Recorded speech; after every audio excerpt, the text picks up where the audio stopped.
right. Howdy, howdy.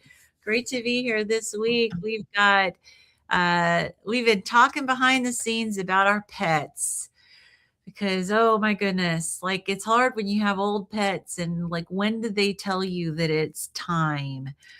You know, we have, yeah. So Renee was just sharing about how they had their pet, like it was the day before you moved to Arizona. It was like a couple weeks before, but it was the day we closed on our house. I mean, it was the day you closed on your house. Yeah.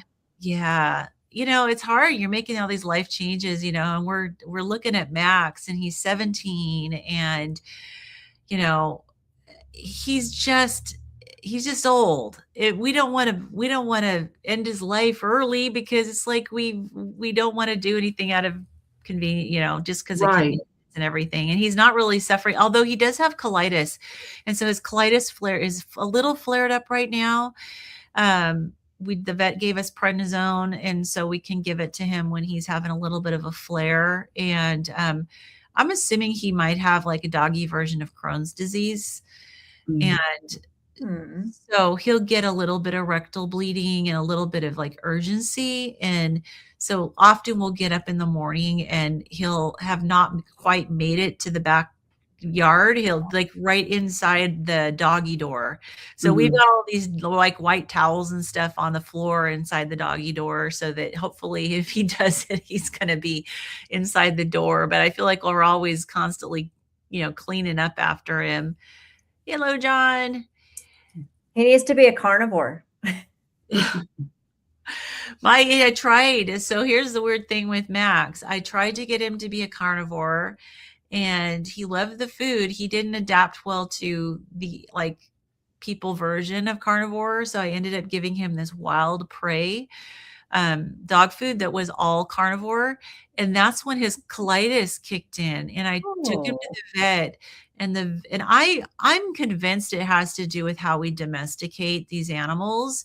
And there's probably just like with us, we can have genetic variants that can kick in under the right circumstances or the wrong circumstances. I think that may be the same thing. The vet said that there are some dogs that do get colitis when they have a lot of protein in their diet.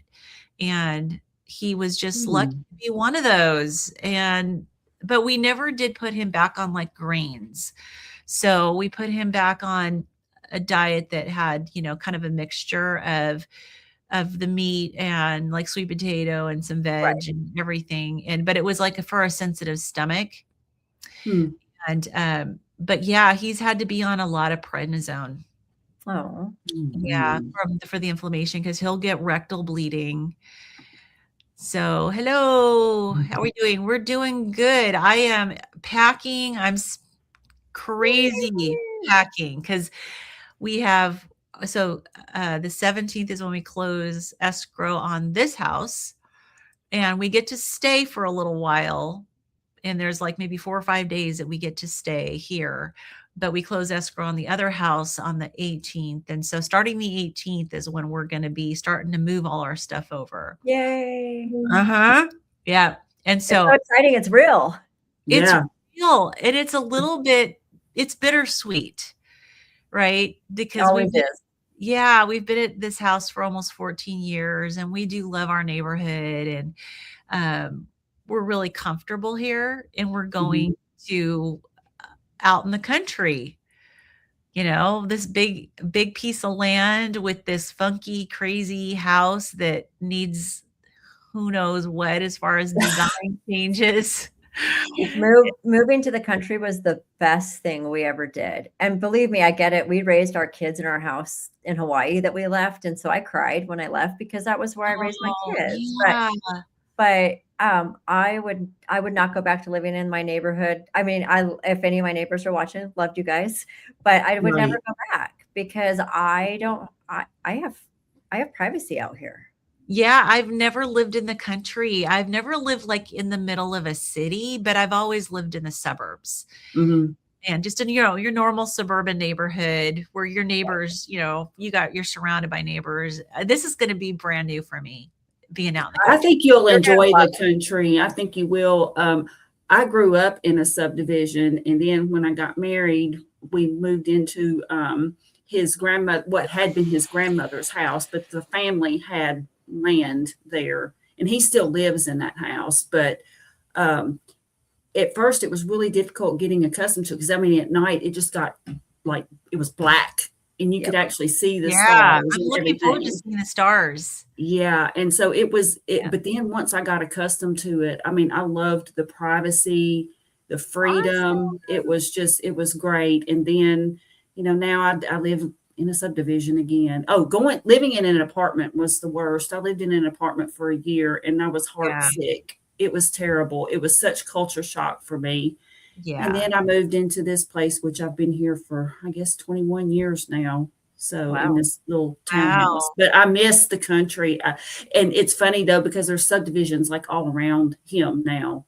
And what was his parents' house and then his house, Yeah. and then I think there's like 15 acres, something like that, Well, we're 16 having acres.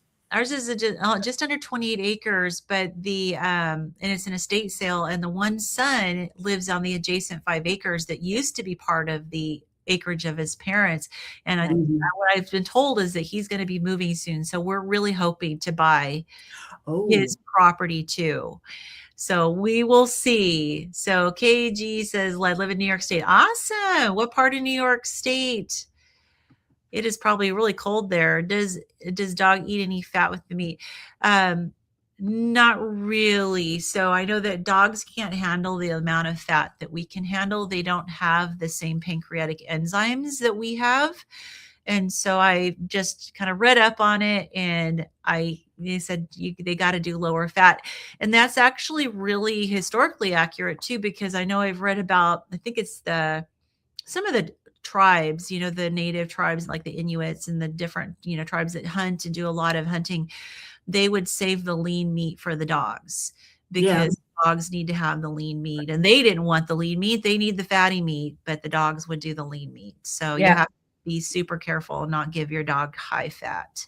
We fed our dogs raw carnivore before we moved here. When we made the move from Hawaii to Arizona, I couldn't figure out how to keep up the raw for that period of time. So we put them back they're on a carnivore kibble now. It's kind of like yours, Lynn. It's Yeah. got, it's mostly meat and it has no grains, but it does have some sweet potatoes and some other Yeah. stuff in it, that a little bit of other stuff. And they do really well on it. But yeah, we didn't get them any fat either. We bought from a pet co-op that actually, would you could buy the meat that wasn't human grade. For some reason it didn't make the human grade, so we would just grind it up. But we did not do fat either. The most fat that they got from it was anything that was around the kidneys or the heart or any of that, Yeah. but it Yeah, wasn't a you lot. definitely have to be careful. So awesome. Well, we should probably get going. It's been a little while. I'll do a little intro on what we're doing, but it's been a little while since we've actually introduced ourselves. So I know we've got some new people in the chat, and so we are going through this textbook. This is a medical textbook. It's called Ketogenic: The Science of Therapeutic Carbohydrate Restriction in Human Health. It is a medical textbook, and it is, as we call it, meaty. So it's not a book. It's not a book club. We don't read ahead. We actually read and discuss as we go. And we are on chapter 3, the endocrine chapter. We have been on the section talking about type 1 diabetes. And so we're going to be picking up on where we left off from there. And then the next section is going to be jumping into, I think, polycystic ovarian syndrome and infertility. But let's just do a really quick intro for anybody who doesn't know who we are. So my name is Lynn. My YouTube channel, hopefully if you're here, you know it, it's Midlife Carnivore. And I am a retired nurse. I was a gastroenterology hepatology nurse. And before that, I worked in the hospital in a step down unit from the ICU. And I had to retire from nursing because I developed a very, very severe case of mast cell activation syndrome. I also used to be very morbidly obese. I was topped out probably somewhere around 360 pounds. And I have lost most of that extra weight. I still have a little bit left to go, but I had really severe symptoms. I was considered totally disabled, and I found healing through a carnivore diet. So that's my story. And I am now on the Healing Humanity leadership team. I work and I'm in the documentary that is coming out soon. So that's a little blurb on me. You want to go ahead and introduce yourself, Carrie? Sure. My name is Carrie. I basically started out, I guess you could say, like low carb, well, paleo first and evolved into low carb, but it was because I wanted to avoid diabetes. So it wasn't like I had a specific health issue that I was trying to get rid of or to heal, but just that I knew what I didn't want because of my mother's experiences. Mm-hmm. So I am pretty much carnivore. I mean, once in a blue moon, I'll have some veg, and I will tell you my birthday is coming up. So I will probably be going to Steak and Shake and having what I think is going to be my annual birthday treat of Steak and Shake fries. They cook with tallow. So I will So let is this myself. a big birthday coming up? It is. It's my 60th. It'll be my 60th Woo! birthday. Yeah, on the 1st of March. Wonderful. I know you're a couple of years ahead of me. I'm turning 58 in April. So it's funny because I have known, obviously, I know how old I am, but the other day I woke up and I was just like, wow, I'm getting ready to turn 60. How did that happen? You know, it's like, Wise. it is. It's just, it is a little bit of a shock. I'm not depressed over it or anything, but, oh, and speaking of like depression or whatever, but I also used to suffer quite a bit with anxiety. And I noticed that the more fat I eat, and I can tell, like, if I need to adjust my fat, it's like I do better on higher fat. Yeah. And so if my fat intake gets a little too low, I can tell a difference just in my frame of mind and my mood. So when I am, strict carnivore, which is most of the time, but when I have that higher fat intake, man, it's like I'm cool as a cucumber. Nothing bothers me. It's amazing. So if anybody out there who's struggling with anxiety, I really recommend that you give that a try. Yeah, for sure. Excellent. All right, Renee. I actually am like Lynn. I was retired. I had to medically retire. I was director of patient care at a hospital in Hawaii, and I've been a nurse for over 20 years. And I got a disease called chronic inflammatory demyelinating polyneuropathy, which is an autoimmune neuropathy. I was losing my ability to walk. I was using a cane. I was getting chemo and biological agents, and nothing was working. And my pain was out of control. And I suffered from depression, anxiety, which was way before that disease. And I also was diagnosed with idiopathic gastroparesis back in 2010. So I had that for a long time. And tried carnivore as a Hail Mary and was in remission in 8 months. And I haven't had chemo since the day I started. Actually, I take it back. My anniversary for 2 years is coming up on March 20th. Wow, And, good. my last chemo treatment was the first week of April because I had just been fresh into carnivore, and I haven't had it since. I'm off all meds. Wow. And I am working full-time as a nurse coach for Virta Health and doing coaching to teach other people about the healing powers of ketogenic diets. So our mission at Virta Health is to reverse metabolic disease in 1 billion people. Love it. What we're doing. You're doing your part. We're well on our way. Hopefully that'll it'll escalate, especially now that the dietary guidelines have changed and Yes, they're headed in the right direction. they So are. that's good. So awesome. Good. Well, if you guys are ready to jump in, we are on page 151. I didn't read last week, so maybe I'll read this week. Maybe I'll start going. So this section is called Therapeutic Carbohydrate Restriction Dietary Intervention. Okay. So, and then again, this is in the context of type 1 diabetes. So therapeutic carbohydrate restriction is about the reduction of carbohydrates to a level that will enable someone with type 1 diabetes to have normal glucose concentrations. A good place to start may be around 70 to 90 grams of carbohydrates per day. Now, keep in mind, we are all carnivores, so we eat 0, but this is a ketogenic textbook. So it's going to probably recommend more carbs than we eat. So a typical therapeutic carbohydrate restriction diet will importantly be from sources of food that are real and unprocessed. It is well known that ultra-processed food is directly harmful to health, and this should be discouraged in all diets. The object of dietary choices in type 1 diabetes is to maximize the health gain from unprocessed food, enable near physiological concentrations of blood glucose, and reduction of hypoglycemic episodes. Real foods in a typical therapeutic carbohydrate restriction diet will be leafy vegetables, ideally seasonal, locally sourced, and organic. Tree nuts, reduce or avoid peanuts and cashews. Berry fruits in small amounts, full fat dairy products, eggs, all meat with fatty cuts preferable, all fish, cooking oils not derived from seeds and that is cold pressed rather than processed industrially with solvents. This is a very low cholesterol diet. I'm assuming that's what that means. There's a very low carbohydrate diet or ketogenic diet, which is less than 50 grams carbs per day.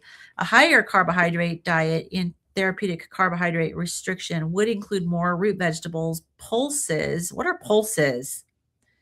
And possibly limited grains. Do you guys know what pulses are?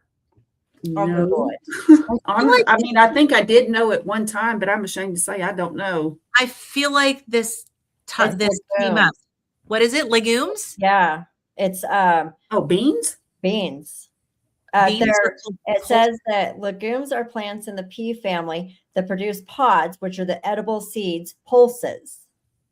So the pulses are the edible part of a legume. Okay. Who knew? Who knew? Well, obviously Neville Somebody in the chat did. Someone in the chat knew. Oh, good. Yeah. Awesome. All right. Well, Neville Wellington, who wrote this, I think is from South Africa. So they probably call it pulses there. Who knows? Oh, that's a good point. Regional or, Yeah.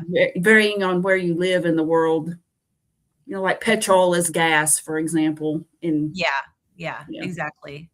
So, and even in Canada, they use some weird terms for things, of course, a hat is a toque and like a couch or a sofa, they call them Chesterfields. Yeah. I've heard that. Yeah. That's so we're reading a book and we listen to a book at night when we're getting rid of our screens and we're just kind of winding down. Yeah. And we're listening to a book that called Couches Chesterfields. And I'm like, what the heck is that? I had to Google it because I'm like, I have never heard that word before. I hadn't heard it. Well, I heard it in the late 80s for the first time when I went to school up in Canada and they were calling the couches Chesterfields. And I'm like, what? Yeah. Chesterfield, that sounds like a town. It does. It probably is a town. Maybe that's a place where they make couches. Where they were made. Yes. Who knows? Maybe that's where they were originally made. Because, people here in the South call refrigerators Frigidaires. That was like the original brand of a refrigerator. Yeah. Was the Frigidaire. But all refrigerators in the South are Frigidaires, just like all soda, dark soda is Coke. Oh, it's Coke. In the South, you just say, I'll have a Coke, and it could mean a Pepsi or a root beer or whatever, but it's just whatever a dark soda is. Oh, interesting. That's funny. Like how we all grow up in the same country, but we don't call things. It was pop where I grew up. I mean, in Colorado, we called it pop. Yeah. And in the West Coast, it's always soda. Yeah. So interesting. Okay. All right. Side note here. This is why it takes us forever to get through this book. But it's more fun this way. It's more fun this way. I know. Okay. So an often overlooked part of all dietary recommendations is enjoyment. Okay. This is going to be interesting because I definitely have my views on this. The perception of therapeutic carbohydrate restricted diets as being bland and unsustainable is outdated and represents individual clinician bias and possibly their own personal behaviors around food rather than any evidence-based assessment. There are thousands of recipes that suit a therapeutic carbohydrate restriction diet that is healthy, visually appealing, and highly palatable. All right, so we're all carnivores, so we don't have a colorful plate. No. And I know that there's a lot of people who want to have a colorful plate. Where are you guys at with like your need for color on your plate? No, personally, I don't. It doesn't matter. I will say that just based on like what I've heard from other people, like or like my daughter, for example, she is a cook. She loves to make dishes and stuff. So I think for somebody like her, because she is a foodie. Yeah. So I think some of the keto or carnivore, whatever recipes, like what Chris Cooking Nashville does. I Mhm. don't have the patience to do stuff like that, I don't either. Nope. but she can cook like that. And so I think for people like her, and especially maybe if they're transitioning, to help them kind of ease over that hump, so to speak, I think that it can be a good thing, or as an occasional treat, or like if you're going to, like, for example, I would love for somebody to make the mashed potatoes version, that Chris Cooking Nashville does, which is I not tried potato. it. I Did tried you? it. It was a dismal disaster when I tried it. Other people have tried it and have been doing and did well. I Yeah. actually met him at Low Carb for Better Health, and I Uh-huh. told him how I botched his recipe, and he was so sweet about it. He Yeah. It's he He okay. said, seems like a really cool guy. I've never met him, but I can't even make Dr. Kiltz's ice cream, so I don't want to talk. Like, I'll tell you what, carnivore was the biggest blessing. Now, let me tell you, I am a cook. Like, I love to bake. I love to cook. I've always been in the kitchen. And when I became carnivore, my husband and I made a deal. I don't ever go in the kitchen except to clean. He cooks now almost exclusively because he does meat very well. yeah. And Mhm. it's so easy to throw chicken in the air fryer or to throw a steak in the air fryer. And I don't have to cook anymore. I don't have to make sides. I don't have to make veggies. We have people come over and I'm like, oh my God, I actually have to cook. No Yeah. chopping, no Yeah. I mean, seasoning. it's amazing. I know. Same here. It I don't is. really It's enjoy. easy, and I'm lazy about, especially like because it's just me. Yeah. I don't even have the cat anymore. So I mean, it's just me, myself, and I. So the least work. I mean, I'm not going to prepare a big meal or Right. go through a lot of work for just something that I'm going to eat. I'm too lazy. It's not a priority for me. Yeah. So I do meal prep, like burger patties, hard boiled eggs. I'll cook up some bacon, and then I also buy some of the pre cooked bacon as well. I found a good. It's not 100% pure, but it's much better than eating junk. Yeah. And because some days I'll be honest, like today is one of them. Honestly, I'm just exhausted. Work, depending on what I'm working on, can just really wear me out, and I don't even feel like cooking anything. So for me, carnivore is great because I can do all that meal prep, and I can still, what is it? Oh, most studies indicate you need to eat rainbows. That's what, I mean, I was a gastroenterology nurse, and that's what Yep. I used to teach people. And it's amazing how the patients would tell me, I eat that stuff and I feel worse. And it never really even dawned on me that it Right. was the veg and all the fiber and everything. And now I didn't know, I never knew about anti-nutrients, that plants Mhm. use Right. toxins. And man, there's so much you just don't learn in nursing school, right? No. I Yeah. have to tell on myself though today. Okay. We Okay. went to Wild Buffalo Wings for lunch and I had a hamburger without the bun, which was great. But I didn't tell her not to bring the fries because they fry in tallow too. And I was like, you know what? I haven't had French fry in almost 2 years. And I probably ate like 5 or 6 fries. Oh, how did And that sit? oh, no, my, I haven't had gastroparesis symptoms in almost 2 years. And it was like instant. My stomach Yeah. hurt. And I was like, nope, there is a reason why. I told my husband they tasted great, but there's a reason why I don't eat them. Yeah. Mhm. And Kind of hey, like with me and pistachios, I can't do those. you guys don't know Liz. So this is her new name for her channel. Um, Oh, you gotta watch her. Absolutely love Liz. And she is like the feisty, snarky science chick. And she's I awesome. love it. Yeah, she's come on Healing Humanity Life, a couple times as an expert. So let's see, don't feel bad after 30 years in the medical and pharmaceutical industry. I believe that rainbow crap too. Yes, exactly. Because that's what we're taught, right? And then we get sick. Thanks. No, and it's true. It's true, Liz. I love your channel. And I love the snark and the sense of humor. It's like life's too short not to have a sense of humor. Right. But yeah, it's like we tried to eat the right way, right? And then you get so sick. So when it comes to this whole thing about like the variety that they talk about in this textbook and, having a little variety, I think it depends on how sick you are. And some people can handle a little bit, not that you need it, carbs are not needed. there's no carb that you absolutely need to have it in your body. So, but some people just can't handle it. I'm one of those. So, Okay, okay. I subscribed to her channel so I don't lose it. Oh yeah, definitely.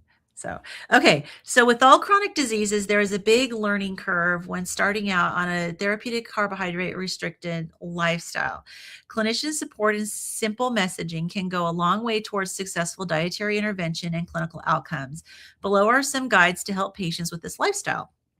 All right, so number one, it is important that all patients understand which food contains carbohydrates so that when they reduce their carbohydrate intakes, they understand how much to match insulin doses to the reduced carbohydrate intakes. In most cases, the basal insulin regimen may be maintained, but the bolus doses will need to be replaced. And I know last week we went over the studies that they did on type 1 diabetics and how they actually saw results even when they actually kept their carbohydrates kind of high from our perspective. So we're waiting to see, are there going to be studies done where they actually do a carnivore diet?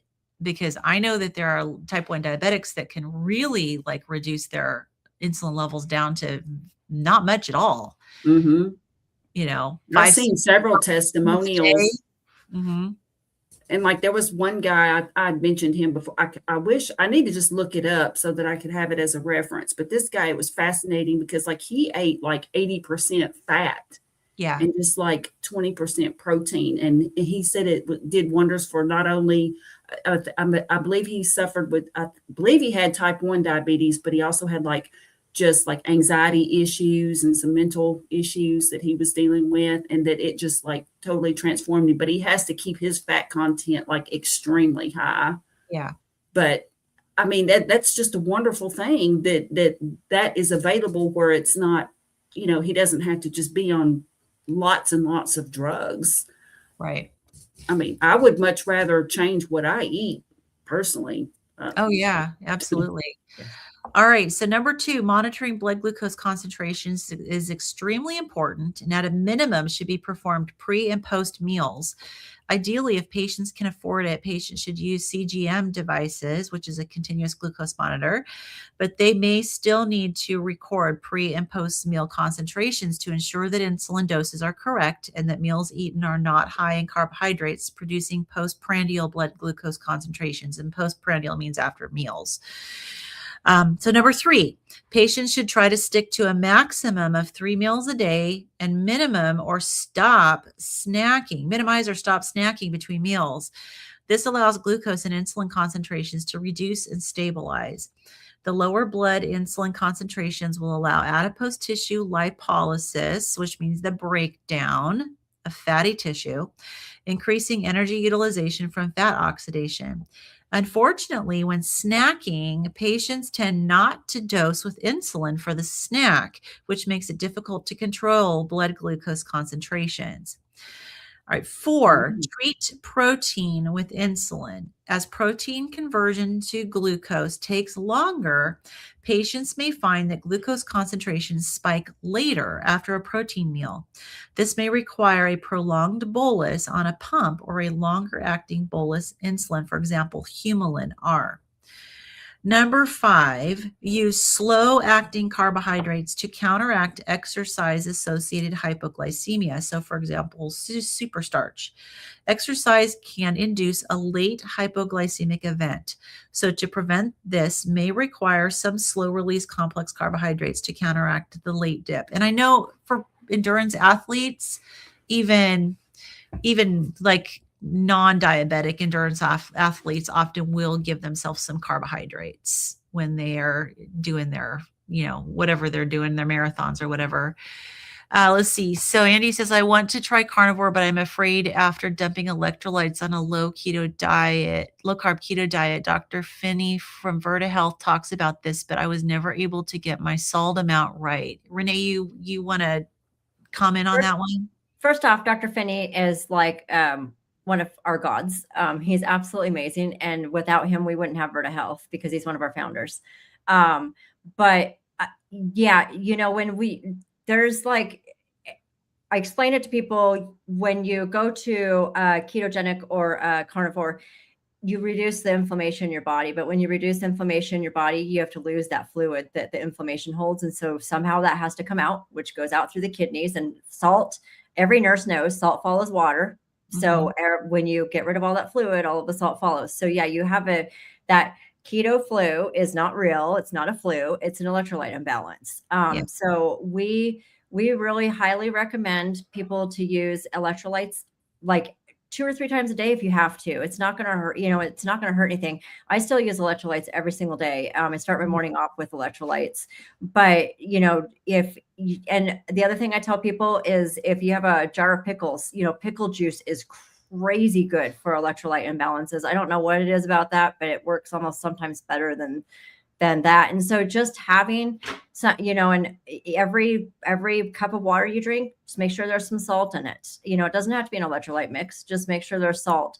Solely water is a good option too. And that's something, if you can't afford to buy these crazy expensive electrolyte packets, you can make solely water. And there's like YouTube videos on how to do it. It's super, super simple. And that's a really concentrated form. Right. But it only lasts a couple of weeks. Like if you can make it through that couple of weeks and just keep giving yourself as much electrolytes and support those electrolytes as much as you can, it'll go away. Like I think the longest I've ever had anybody complain about it was up to a month.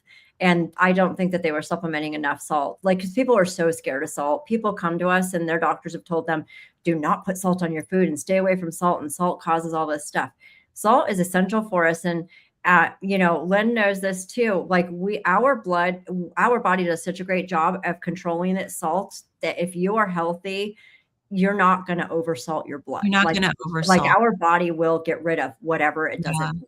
She said she did like 3 to 5 grams a day. So maybe I did more than that. At the beginning, I know that the first time I did carnivore, which was several years before, the second time I didn't add the electrolytes and I did end up having problems. And then the second time I went crazy with the electrolytes, it did better. So it will pass. It definitely will pass, but maybe 5 grams is not enough. Maybe you need more like 7. A lot of people say try to do 7. So they tried for 10 months. Wow. So maybe some joining a community might be helpful. Yeah.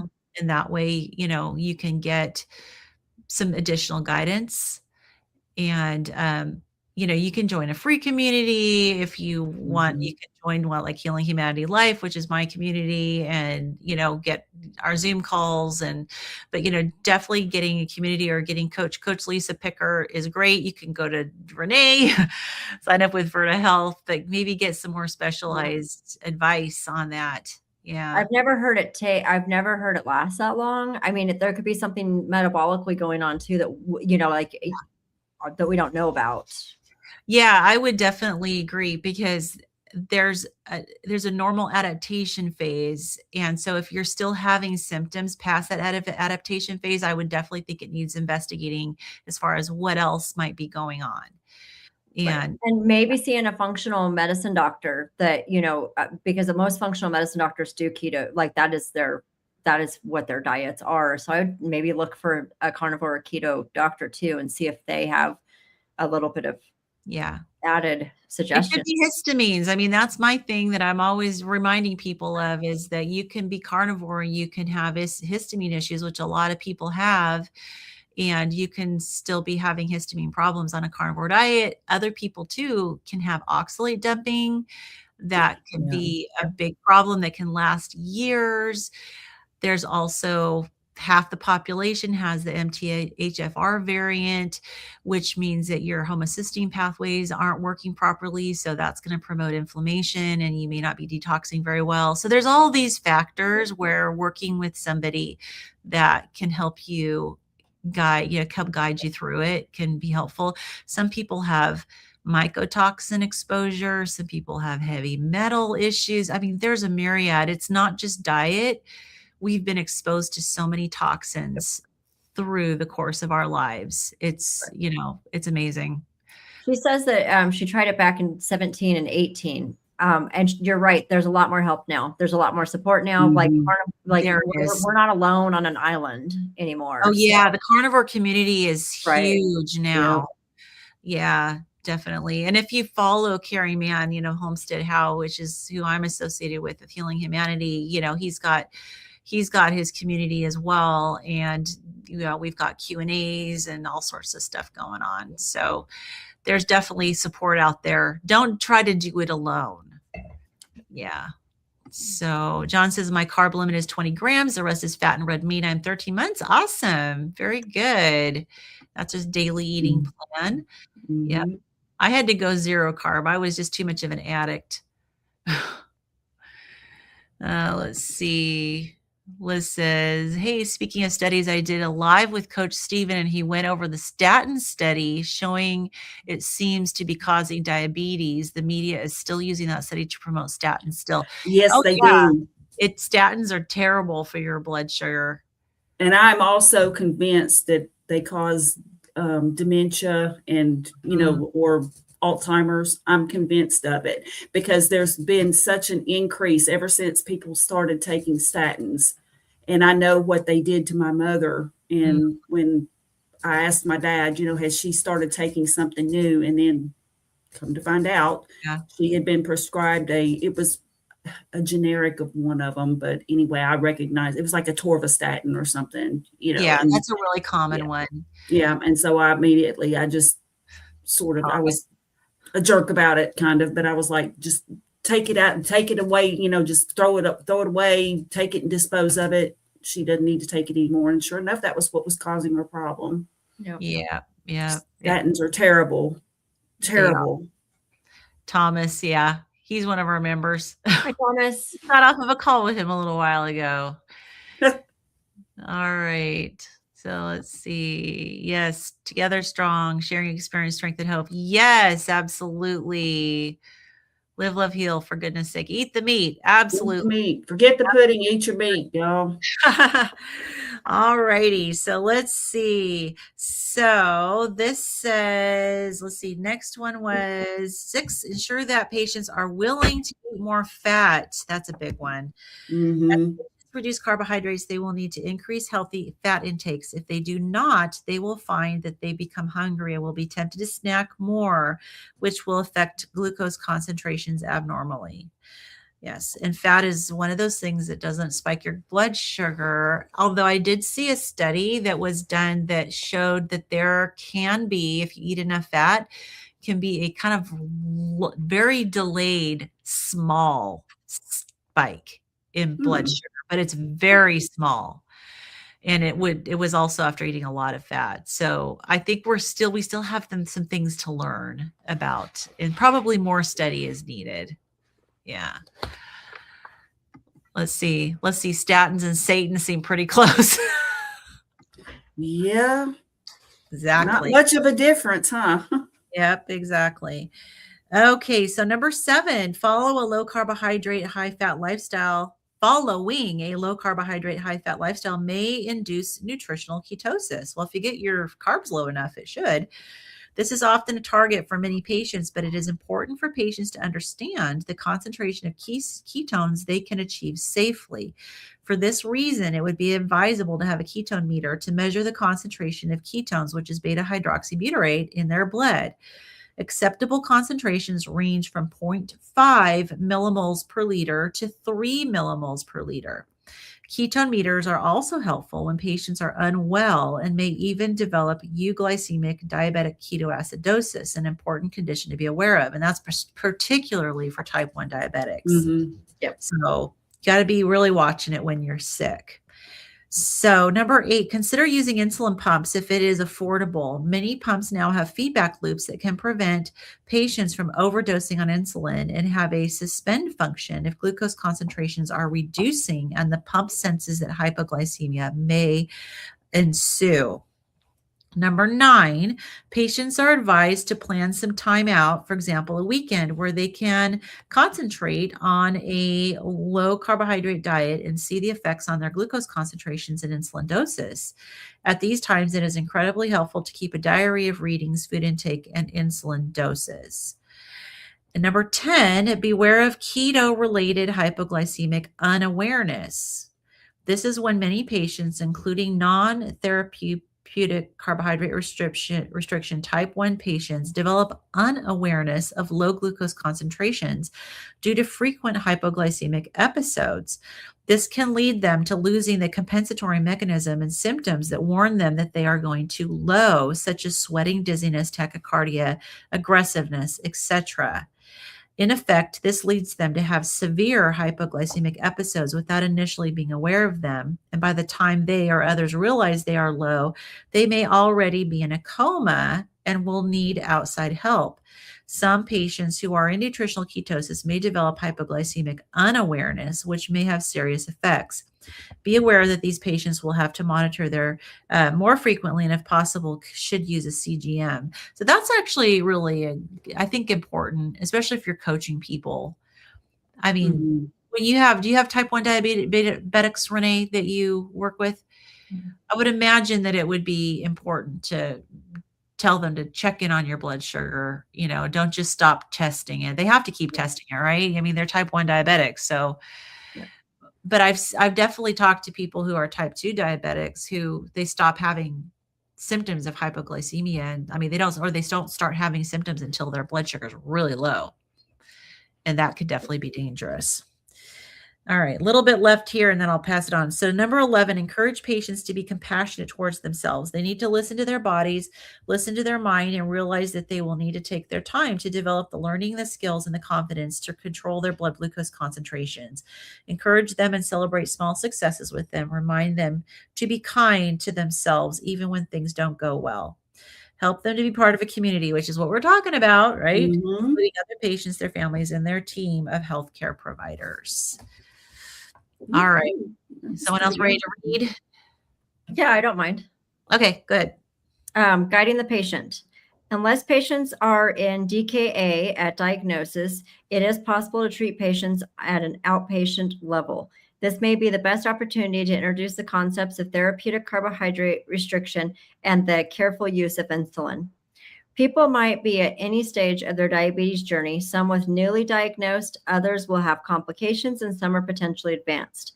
Others will be at a stage where chronic hyperinsulinemia, sorry, I botched that, peripherally administered insulin has led to type 2 insulin resistant pattern, adding comorbidity to type 1 diabetes. This will guide the clinician in recommending the amount of carbohydrate restriction and the timing of the transition, immediate, weeks, or months.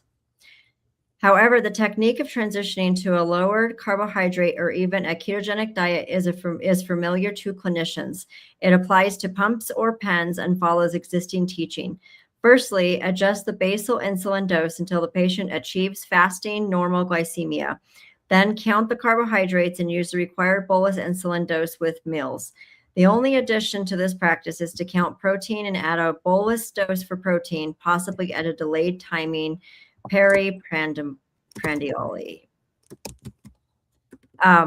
Dietary education is hampered by current guidelines, which have been slow to adapt to research findings and present a confusing message to people needing appropriate dietary information. Clinical knowledge tends to favor guideline recommendations, which have become a poor information source for patients and clinicians.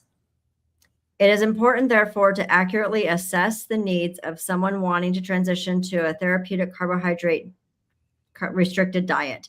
What is their motivation? How determined are they to succeed? What are the barriers to success, and how can they be negotiated?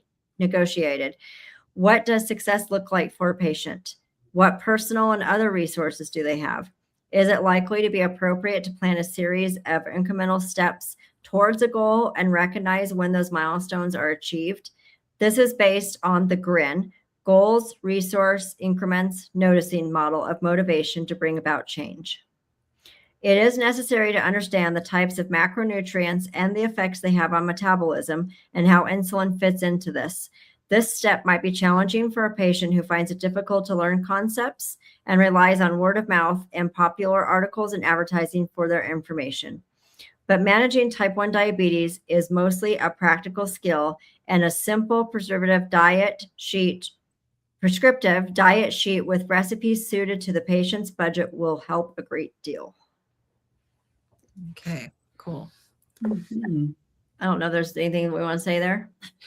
Well, I mean, this is where coaching comes in, right? Yep. You know, where somebody, you know, a coach can help with drilling down to these aspects of what's, you know, where's the motivation, what are the obstacles, how much family support do they have, how slow do they need to transition over into this type of a diet, and you know, so that's where, you know, it's important to have good coaching. Coaching and the community again. Of course, now I think society is starting to become more accepting of low carb diets, even the keto diet, and even carnivore. I believe it's not, there's not a stigma with it or an oddity to the extent that it used to be. So, Yeah. but A lot still, of people are more aware of it. yeah. So having said that, though, I mean, the community is important because you all have a common goal and you're working on, toward the same objective. So you might meet somebody that has some of the same challenges, like especially if you have, like my poor daughter. I mean, my grandson kind of hampers her because he's tall and very slim and very active, and so like he can eat anything he wants. And so it's tempting when people, if you're responsible for yourself, but he's now he works, he has his own money, he buys his own food, you know what I'm saying? And so when people have stuff that's around, and it kind of is sabotaging. But if you can talk with somebody who's been going through some similar challenges, it just helps you to get through it because that person understands you and what you're going through. Yeah, definitely. So we have a question from Liz. How often do you guys hear people indicating they're afraid of ketogenic diets because they mix up being in ketosis versus ketoacidosis? I'm hearing this a lot lately and have to explain. We had that conversation last week. We had that conversation last week, and you were just talking about how you were, when you were working in the ER, right? Didn't you say that there were doctors that didn't even understand the difference? Oh, still to this day, I deal with people that are in the medical field that don't understand the difference between, they're like, oh my gosh, what are you doing that for? You don't want to be in ketosis. I'm like, no, I don't want to be DKA, which I'm not type 1 diabetic, so I'm not going to be a DKAer. But yeah, it's amazing how and doctors are some of the worst at getting it mixed up. I understand lay people having lack of knowledge about the difference, but people in the medical profession, that's a little scary. Yes, it is. And it just goes to show that the nutritional education that they get is so inadequate. Yeah. But you know what, though? Okay, I get that the nutritional information, but we're talking about just how the body works, though. So it's like you would think they would still know better, because even if you don't think about the nutritional aspect, it's your body's mechanics, like metabolically. We should learn that when we go through metabolic training. Right. You think that they would learn the Randall cycle and that they would understand, hopefully to some degree, people having some degree of metabolic flexibility where, your body can switch back and forth between ketones and glucose. And, but yeah, I don't know. I think that doctors get stuck in their world, right? And they're so busy and they just don't branch out. They're like, yeah, like that doc that told me iodine is toxic. Oh, wow. Gee, then how are we all alive? I know, because every cell in your body needs it. Iodine's essential. I can say that supplemental iodine is higher in histamine. And so I know for myself, like when I was trying to supplement iodine with Lugol's, the solution, my throat would swell. Oh. Yeah. But I could do the iodoral tablets, and I did better with those. Yeah. So I put Lugol's inside of a little cellulose capsule and swallow it because I have such an intense reaction to that flavor that I can't even mix it with coffee, or I can't I just put it in like a little capsule and I take it as a pill. Yeah, it does not taste good. No. Absolutely. The doctor worship needs to stop. Yes, you're right. Most of the nurses I know Mhm. run circles around the doctors. Well, we know the nurses run the hospital, right? They do. Renee? Oh yes. Yes. Yeah, absolutely. Oh, yeah. And so, yes, we know that you want to put the full name of that. That's what you use for your thyroid support, right? It's, I know it's nascent. I know there's I've another, heard of that. yeah, yeah. It's, I was going to look into that because I know that I've been doing the iodoral, and my naturopathic doctor has me on it. I was able to get off of my thyroid medication, but I Mm. truly believe that like I was diagnosed based on symptoms back in like 2013 and put on levothyroxine, and Mhm. I never felt better with it. And I think that the symptoms I was having were my mast cell activation syndrome symptoms and wasn't really thyroid. There's a lot of crossover Mhm. symptoms. Yeah. So, all right, Carrie, you want to read the last part? We can finish this section. Monitoring, right? We're on monitoring. Yep. Yeah. Yeah. Okay. Okay. A clinician should provide patients with a glucometer and a continuous glucose meter, CGM. Is that sentence sounded weird? Let me start over. A clinician should provide patients with a glucometer and a continuous glucose meter, CGM, is preferable to a finger prick glucometer. Yeah. Learning is more rapid, and there is an element of safety during the transition when trends of glucose can be visualized and alarms set if available. Finger prick meters should be made available also for calibration of CGMs and for sensor failure. Some countries require finger prick tests to be carried out in motor vehicles in order to comply with driving laws. Wow. Hmm. Blood ketone meters are an essential part of type 1 diabetes management, whether on a therapeutic carbohydrate restricted diet or not. Nutritional ketosis is not a risk factor for diabetic ketoacidosis, but people with type 1 diabetes, however it is managed, are still at risk of DKA. It is important for the patient to regularly test blood ketone concentrations in the transition to a therapeutic carbohydrate restricted diet in order to get the ketone concentrations that are normal for them. Clinical experience with 120 individuals with type 1 diabetes on a ketogenic diet suggests that 75% fall in the range of 0.6 to 1.5 millimoles per liter, 3.5 to 8.7 milligrams per deciliter. This will aid clinicians to care for patients at those times when DKA might be more likely, such as during severe infection. HbA1c is still widely used as a marker for medium-term control. With the increasing use of CGMs, time in range, TIR, is becoming a useful marker. The ranges for TIR are typically set between 4 millimoles per liter and 10 millimoles per liter, and 72 to 180 milligrams per deciliter.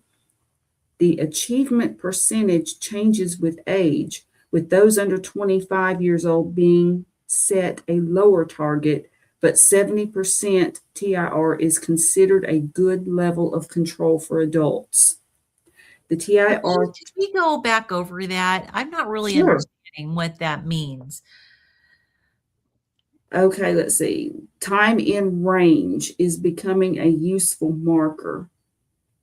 The ranges for time in range are typically set between 4 millimoles per liter. This is what was So confusing for me. it's talking about ketones, and the goal of the ketones is to keep 70% of the time in range, which would be 0.6 to 1.5. But they have it set, the ranges for TIR are set between 4 and 10, That was what was confusing. Why is it set so high? But you wouldn't want to be in the 4 to 10, right? Right. That's why I'm confused. Oh, I see what you're saying. Because you really like, I know personally, like our goal should be 0.5 to 3. You don't really ever want to get above 0.3 because then you're either under eating or you're type 1 diabetic headed towards a bad range. Yeah. I see what you're saying I'm now. really confused by this. Like, why would you want to set the range at 4 to 10? Because that's above the okay, let me go back here. Okay, in order to get the ketone concentrations that are normal for them, and then they did a clinical experience with 120 individuals, and on a ketogenic diet suggests that 75% fall in the range of 0.6 to 1.5 millimoles per liter. Okay. So then and then going down to this, that's way above. Oh, okay. So my question is, we're talking about ketones when we're talking about the 0.6 to 1.5. I think we switched to blood glucose levels. Oh, it's talking about HbA1c is still what? Oh, so it's because the it says the ranges for TIR are typically set between 4 mmol. That should have been a separate paragraph. Right, because you see that in parentheses, it's 72 to 180, which is what our goal would be for blood glucoses. Yes. So I think that they transitioned from ketones to blood glucose and didn't tell you that they did that, and there was nothing to indicate that. Yes, they didn't make a very good transition Who there. wrote this paragraph? Just kidding. Yeah. They were getting tired, and they were like, I'm done. They should say hemoglobin A1c, however, is still widely used as a marker. Or just start a new paragraph Start a new paragraph, yes. Right, because they weren't talking about blood glucose, they were talking about ketones. Ketones, yeah. right. Yeah. Okay, all right, I think, thank you. Well, and then they were talking about finger prick meters, but then they, okay. All right, now we've got it. Yes. Okay, so the time and range target is calibrated for people on high carbohydrate diets, as is evident from the relaxed targets for those considered to be more at risk of hypoglycemic episodes. Patients on a ketogenic diet should easily reach and exceed these targets and might want to work within a tighter range, which can then be adjusted to obtain comparison figures for a clinic. Okay, I see what they're saying. It has been mentioned before that even though hypoglycemia risk still exists, the frequency is reduced approximately 5-fold with therapeutic restriction to 75 to 90 grams of carbohydrate per day. Time in range target setting is a decision of clinical judgment made between clinicians and patients. So it's basically just a metric to track. Yeah. Yeah. You should be within that particular range for at least 70% of the time. And and that would be for somebody who's not necessarily on a ketogenic diet. Someone on a ketogenic diet, they're recommended a tighter range because the blood sugar spikes are much more stable. So, okay. Yeah. So that's what I want to make sure that I'm not overlooking something because I blasted right past that. I didn't even realize, the earlier part with the HbA1c. So I think I'm good on what. Okay, so conclusion. We have looked at the evidence for the use of therapeutic carbohydrate restriction in type 1 diabetes. While the evidence for therapeutic carbohydrate restriction is compelling, all healthcare providers should be aware of the pitfalls that may occur. This lifestyle should be offered to all type 1 diabetic patients as a part of their treatment, and patients who are already following this lifestyle should continue to be supported and not discouraged. Some guidelines are offered to help patients on this journey. All right. All right. That is the end of the type 1 diabetes section. Yeah, so next week will be polycystic ovarian syndrome. Yeah, PCOS, which I had for years and decades, and this was while all my kids are adopted. So many women have it now. It's unbelievable. Oh yeah, it's very. I know a lot of people who do. Yeah, and I didn't know a lot back then, but I do know that I was eating a lot of carbs. Yeah. So, but I am definitely going to have to take a 2-week break. Yeah. So we are moving next week to our property. And then the following Tuesday will be a travel day for me because I'm going to be in South Carolina with Healing Humanity for our meetup. And then Tuesday will be my travel day home. It's going to be kind of sad because I'm going to leave and this house and come home to the other house. They're going to move while I'm gone. They're going to officially do the official move. Yeah. So I'm packing and I'm making sure everything's packed and ready to go. So the house is already like, really disheveled and, but we still have pictures on the wall. So kind of, it's like we've been packing up all the cabinets, and the movers are going to shrink wrap like dressers and stuff. And so like, we don't have to unload all of the stuff Oh, out that's good. and everything. Yeah. But my closet, my walk-in closet, we have just like, I can't believe how many clothes we have because we narrowed it down. We said, okay, what clothes are we going to need for the next 2 weeks? And that's what we narrowed it down to. And like the closet is empty and I've got like a zillion hangers.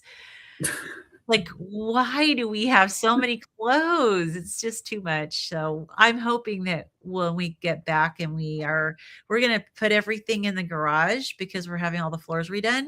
And then my daughter and I are going to go through and we're going to only bring things in the house that we really feel like we're going to use and then get rid of the rest. So it'll be a big purging project. Well, I'm getting new floors put in March.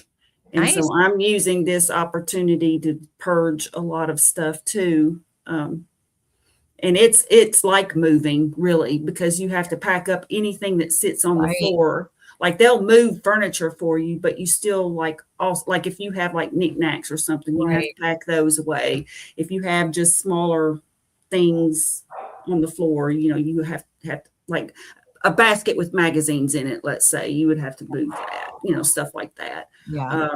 But they'll move the bigger furniture for you. But it makes you really stop and look at just what you have and do I really need all this crap? I don't really have that much stuff anymore. I did start purging about 10 years ago. I started kind of getting rid of stuff steadily.